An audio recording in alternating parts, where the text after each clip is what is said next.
Yep, we're doing it again. Yep, the original springs are back. The trick springs are just too darn low. They set this thing on the bump stops, and it makes it really hard to drive. I can't even get it out in and out of the trailer without scraping the bottom, which kind of puts the exhaust in danger, and we don't want that. So, time to dig in and do this process again. This was kind of a long process, so massive time-lapse time. Get ready.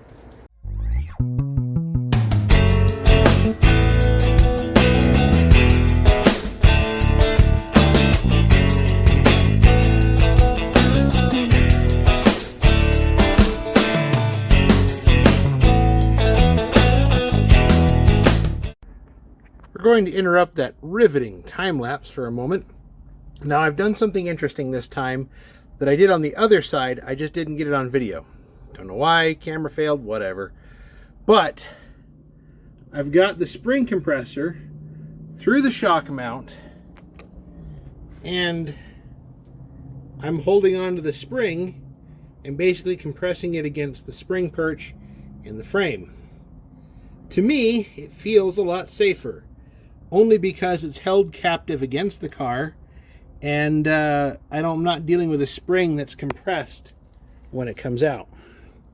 So this actually worked out pretty good on the other side. So I'm just going to hop up to the engine compartment side, tighten this up a little bit further, and yeah, once I've got enough tension off the spring, I pop the ball joint down the rest of the way, and it comes right out.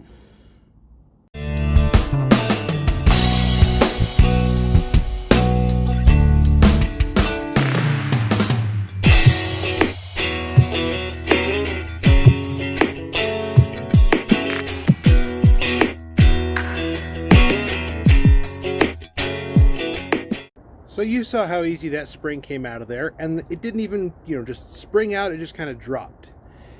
I didn't have to mess with handling a compressed spring. Not exactly something I really enjoy doing. Whoa! Had my hand on something and it slid.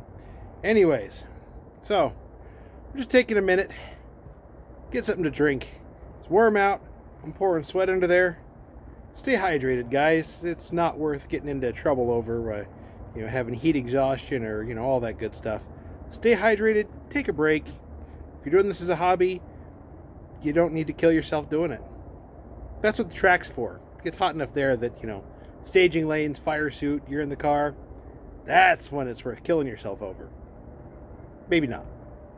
Don't listen to me. Just enjoy your wrenching, enjoy the track time, stay hydrated.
I survived.